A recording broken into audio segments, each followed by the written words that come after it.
tout sur l'arrestation d'Afin Guessan, président du FPI, a été arrêté dans la nuit du 6 au 7 novembre 2020. Selon les sources de APA, Pascal Afin Guessan a été arrêté dans le village d'Abié, à Dzopé, par les forces de l'ordre alors qu'il tentait de se rendre à Bongouanou, centre et la capitale de la région du Mornou dont il est par ailleurs, le président du conseil régional. Le président du FPI était accompagné de 2 autres personnes dont son chargé de mission, précisent les mêmes sources, ajoutant qu'ils ont été tous les 3 conduits à la direction de la surveillance du territoire, DST. Vendredi après-midi, le procureur de la République près du tribunal de première instance d'Abidjan-Plateau, Richard Christophe Adou, a annoncé qu'M. Afi est le président de l'Union pour la démocratie et pour la paix en Côte d'Ivoire, UDC, Albert Ouaké Mabry était activement recherché. Ces 2 opposants membres du Conseil national transition, CNT, un organe dit de transition créé par l'opposition ivoirienne, sont recherchés dans le cadre d'une enquête ouverte par la justice ivoirienne pour complot contre l'autorité de l'État et l'intégrité du territoire national.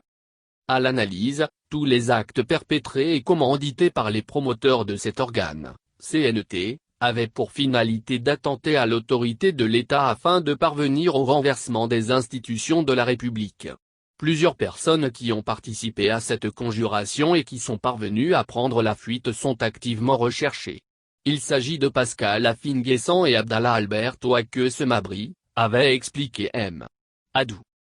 Selon le procureur qui dit avoir saisi depuis le 30 octobre dernier, le doyen des juges d'instruction en vue d'ouvrir une information judiciaire pour attentat et complot contre l'autorité de l'État, cette enquête permettra d'interpeller toutes les personnes ayant participé à quelque degré que ce soit à cette entreprise criminelle. Auparavant, il a souligné que dans le cadre de la même enquête, plusieurs personnes dont Brice Kakougi Kahué, le secrétaire exécutif du Parti démocratique de Côte d'Ivoire, PDC, ont été interpellées le 3 novembre 2020 au domicile de l'ex-président Henri Konan Bédié.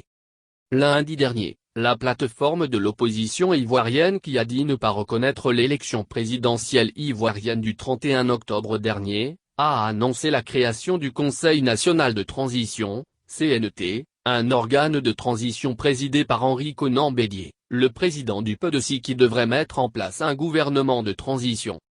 En retour, le gouvernement ivoirien, qui a qualifié la création du CNT d'acte de sédition, a saisi le procureur de la République pour lancer des poursuites judiciaires contre les promoteurs de cet organe dit de transition.